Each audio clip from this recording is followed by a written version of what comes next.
ఆ రేవంత్ రెడ్డి గారి దుష్ట సావాసంతో బట్టి గారు కూడా చెడిపోయారు. నిన్న నా మీద మాట్లాడుతూ బాడీ షేమింగ్, నా ఎత్తు గురించి మాట్లాడిండు.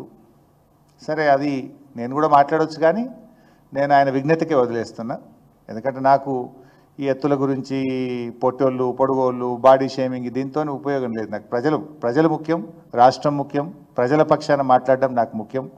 వ్యక్తిగతంగా మాట్లాడడం అంటే అంతకంటే గట్టిగా మాట్లాడగలుగుతాను, అంతకంటే దిగజారుడు రాజకీయాలు కూడా చేయగలుగుతాం. కానీ మాకు విలువలతో మాట్లాడడం అలవాటు. నిన్న మీరు మాట్లాడుతూ మహిళల్ని అదానీ చేస్తాము, అంబానీ చేస్తామని అన్నారు, కోటీశ్వరులు చేస్తామన్నారు. సంతోషం.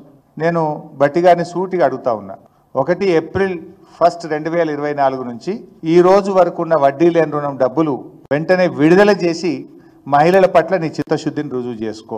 మహిళలు ఎంత రుణం తీసుకుంటే మొత్తం రుణానికి వడ్డీ లేని రుణం ఇస్తాము అని జీవోను సవరించి విడుదల చేయమని చెప్పి నేను బట్టి గారిని డిమాండ్ చేస్తా ఉన్నా. మా బట్టి గారు స్టిచ్చింగ్ ఛార్జెస్ 75 రూపాయలు పెంచిందని చెప్పింది కదా. ఈ రాష్ట్రంలో 75 రూపాయలు ఏ మహిళకు కూడా రాలేదు. తక్షణమే ఆ డబ్బులు విడుదల చేయాలని చెప్పి నేను బట్టి గారిని డిమాండ్ చేస్తా ఉన్నా.